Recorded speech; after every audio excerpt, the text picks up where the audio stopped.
హైదరాబాద్ లో 2 రోజులుగా కురిసిన భారీ వర్షాలకు లోతట్టు ప్రాంతాలు జలమయమయ్యాయి. హయత్ నగర్ లోని బంజారా కాలనీ, ఎస్బీహెచ్ కాలనీలు జలదిగ్బంధంలో ఉన్నాయి. ఇళ్లలోకి వర్షపు నీరు చేరడంతో జనం నరక యాతనను అనుభవిస్తున్నారు. మరోవైపు జీహెచ్ఎంసీ, హైడ్రా బృందాలు నీటిని తొలగించే ప్రయత్నం చేస్తున్నా ఎగువ ప్రాంతాల నుంచి వస్తున్న వరద ప్రవాహం ఏమాత్రం తగ్గడం లేదని స్థానికులు చెబుతున్నారు.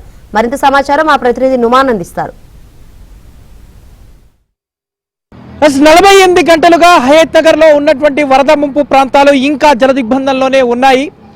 గత 2 రోజులుగా కురుస్తున్నటువంటి భారీ వర్షాల నేపథ్యంలో ఇప్పటికే ఇటు హయత్ నగర్ లో ఉన్నటువంటి బ్యాంక్ కాలనీ కానివ్వండి, బంజారా కాలనీ, ఎస్బీహెచ్ కాలనీలు అయితే పూర్తిగా నీట మునిగినటువంటి పరిస్థితి. వరద ప్రవాహంతో ఇక్కడ ఉన్నటువంటి స్థానికులు ఇళ్లలో ఉండలేక బిక్కుబిక్కుమంటూ గడుపుతున్నటువంటి సిచ్యువేషన్ అయితే కనిపిస్తుందని చెప్పొచ్చు. రైట్ నౌ నేను బంజారా కాలనీలో ఉన్నాను. సో హయత్ నగర్ లో ఉన్నటువంటి బంజారా కాలనీలో ఇళ్ల మధ్య నుంచి నదీ ప్రవాహంలో ఏ విధంగా వరద ఫ్లోటింగ్ ఉందనేది మనకి ఇక్కడ చూస్తే అర్థమవుతుంది. పూర్తిగా ఎక్కడికక్కడ కూడా ఈ ప్రాంతం అంతా నీట మునిగింది. గడిచిన 2 రోజుల నుంచి కూడా అంటే ఇక్కడ అత్యధిక వర్షపాతం 2 రోజుల నుంచి నమోదవుతుంది. దాదాపు 11 సెంటీమీటర్లకు పైగానే వర్షపాతం ఈ ప్రాంతంలో నమోదవుతున్నటువంటి సిచ్యువేషన్. ఈ నేపథ్యంలో పూర్తిగా పైన ఎగువ ప్రాంతాల నుంచి దాదాపు ఒక 10-20 కాలనీల నుంచి వస్తున్నటువంటి ఆ వరద కానివ్వండి, నాలాల నుంచి వరద కానివ్వండి, చెరువుల నీళ్లు కానివ్వండి అంతా కూడా ఇటు రోడ్ల మీదకి కాలనీలోకి చేరడంతో ఇక్కడ మొత్తం కూడా ఎక్కడికక్కడ జలదిగ్బంధంలో ఉంది. పూర్తిగా ఈ మార్గం అంతా కూడా ఎక్కడికక్కడ నిలిచిపోయినటువంటి పరిస్థితి.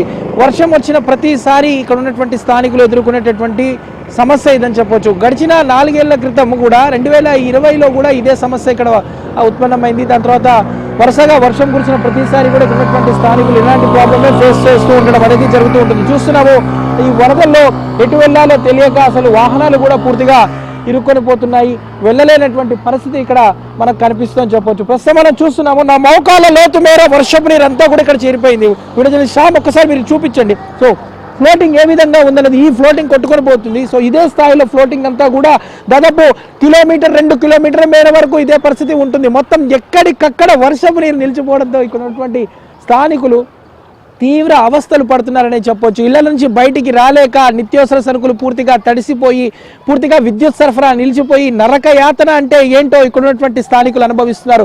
వాస్తవానికి ఇక్కడ ఉన్నటువంటి స్థానికులు ఎవ్వరూ కూడా ఇళ్ల నుంచి బయటికి రాలేనటువంటి పరిస్థితి. కేవలం ఇళ్లకు మాత్రమే పరిమితం అయిపోయారు. వర్షం కురిసిన ప్రతిసారి ఇక్కడ ఇదే సీన్, ఇదే సిచ్యువేషన్ రిపీట్ అవుతున్నటువంటి పరిస్థితి. చెప్పండి, ఏంటి మీరు ఇక్కడే ఉంటారా? ఏంటి ఇక్కడ పరిస్థితి ఏంటి? ఏంటి మొత్తం వరద మొత్తం ఎక్కడి నుంచి వస్తుంది? ఇంజాపూర్ కమాన్ నుంచి వస్తుంది. ఇంజాపూర్ కమాన్ కాడ కట్ అయిపోయి ఇదికి వస్తున్నాయి. అధికారులు చూస్తున్నారు పోతున్నారు. ఏ కాలనీలు మునిగాయి ఇక్కడ మొత్తం? అవతల కాలనీ మునిగిపోయినాయి, అవి అన్ని మునిగిపోయినాయి. అన్ని మొత్తం ఇళ్ళకి వచ్చేసింది అంతే. మొత్తం అంటే ఇళ్లలోకి వరద వచ్చేసింది. ఎవరు కూడా ఇళ్ల నుంచి బయటికి రాలేకపోతున్నాము, బిక్కుబిక్కుమంటూ గడుపుతున్నామంటూ చెప్తున్నారు. ఫ్లోటింగ్ చూస్తున్నాం మనం ఏ స్థాయిలో ఉందనేది కూడా. సో ఈ స్థాయిలో అంటే ఫ్లోటింగ్ విపరీతంగా ఉంది.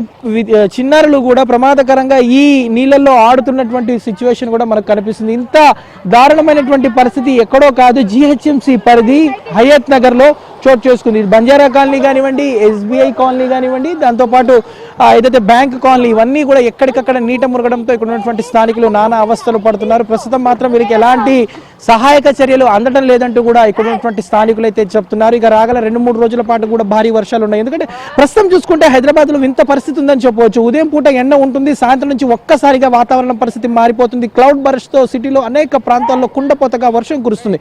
అదే పరిస్థితి గడిచిన 2 రోజుల నుంచి కూడా హయత్ నగర్ లో చోటు చేసుకుంటుంది. హయత్ నగర్ లో అత్యధికంగా 12 సెంటీమీటర్ల వర్షపాతం నమోదవుతున్నటువంటి క్రమంలో పైన ఉన్నటువంటి ఎగువ ప్రాంతాల నుంచి వరద నీరంతా కూడా లోతట్టు ప్రాంతాలకు చేరుకోవడంతో ఇటు హయత్ నగర్ లో ఉన్నటువంటి బంజారా కాలనీ కానివ్వండి, ఎస్బీఐ కాలనీ కానివ్వండి, అదేవిధంగా ఇటు బ్యాంక్ కాలనీ లాంటి ఏవైతే ఉన్నాయో ఆ కాలనీలన్నీ కూడా నీట మునిగాయి. గడిచిన 48 గంటలుగా ఈ ప్రాంతవాసులు అంతా జలదిగ్బంధంలోనే గడుపుతున్నటువంటి పరిస్థితి ఉందని చెప్పొచ్చు.